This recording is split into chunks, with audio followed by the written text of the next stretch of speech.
ಕರ್ನಾಟಕದಲ್ಲಿರೋ ಯಾವೊಬ್ಬ ತಮಿಳಿಗರಿಗೂ ಕನ್ನಡದವರು ಒಡೆದಿಲ್ಲ, ಯಾವುದೇ ತೊಂದರೆ ಮಾಡಿಲ್ಲ, ಯಾವ ಭೇದ ಭಾವನೂ ಕೂಡ ಮಾಡಿಲ್ಲ. ಆದರೆ ತಮಿಳುನಾಡಿನಲ್ಲಿರ್ತಕ್ಕಂಥ ಕನ್ನಡಿಗರನ್ನ, ಅಮಾಯಕರನ್ನ ಒಡೆದು, ಬಸ್ಸುಗಳನ್ನ ಒಡೆದು ಹಿಂಸೆ ಕೊಡ್ತಿದ್ದೀರಲ್ಲ, ಇದು ನಿಮ್ಮ ಸ್ವಭಾವ, ನೀಚ ಬುದ್ಧಿಯನ್ನು ತೋರಿಸ್ತಾ ಇದೆ. ನೀವು ಎಷ್ಟು ಕೆಟ್ಟ ಬುದ್ಧಿ, ಕೆಟ್ಟ ಹೃದಯಗಳು ಇಟ್ಕೊಂಡಿದ್ದೀರಾ ಅನ್ನೋದನ್ನ ನೀವು ತೋರಿಸ್ಕೊಡ್ತಾ ಇದ್ದೀರಾ ನಮಗೆ. ಇವತ್ತು ಕರ್ನಾಟಕದಲ್ಲಿ 40% ಜನ ನೀವು ತಮಿಳಿಗರಿದ್ದೀರಲ್ಲ, ನಾವು ಏನೋ ಅವ್ರಿಗೆ ತೊಂದರೆ ಅಷ್ಟೊಂದು ಬಂದ್ ಮಾಡಿದ್ರು, ಆದ್ರೂ ಸಹಿತ ನಮಗೆ ನಾವೇ ಶಿಕ್ಷೆ ಕೊಟ್ಕೊಂಡ್ವಿ. ರೈತರುಗಳಿಗೆ ಲಾಠಿ ಚಾರ್ಜ್ ಮಾಡಿದ್ರು, ನಮ್ಮ ಅಂಗಡಿಗಳನ್ನ ಬಂದ್ ಮಾಡಿದ್ವಿ, ನಮ್ಮ ಕರ್ನಾಟಕವನ್ನ ಬಂದ್ ಮಾಡ್ಕೊಂಡ್ವಿ ಹೊರತು ನಿಮ್ಮ ಯಾವುದೇ ತಮಿಳುನಾಡಿನ ಬಸ್ಸುಗಳನ್ನ ನಾವು ಒಡೆದಿಲ್ಲ.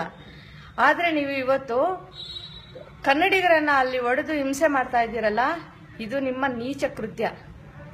ಇದರ ಒಂದು ಪರಿಣಾಮ ನೀವು ಅನುಭವಿಸಲೇಬೇಕಾಗುತ್ತೆ.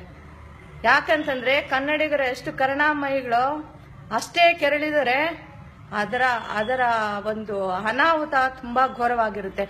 ನಿಮಗೆ ಅಷ್ಟು ನಾಚಿಕೆ ಮಾನ ಮರ್ಯಾದೆ ಇದ್ರೆ ಕಾವೇರಿ ನೀರು ಕುಡಿಬೇಡಿ, ನಮ್ಮ ನೀರು ಕುಡಿಬೇಡಿ. ನಮ್ಮ ನೀರು ಕುಡಿದು ನಮ್ಮ ಜನಗಳನ್ನೇ ಹೊಡಿತೀರಲ್ಲ, ನಿಮ್ಗೆ ನಾಚಿಕೆ ಮಾನ ಮರ್ಯಾದೆ ಇಲ್ವಾ? ಅನ್ನ ತಿಂದು ಮನೆಗೆ ಕನ್ನ ಹಾಕ್ತಿರಲ್ವಾ? ನಿಮ್ ಜನ್ಮಕ್ಕಷ್ಟು ಕಚಡ ಬೇವರ್ಸಿಗಳ.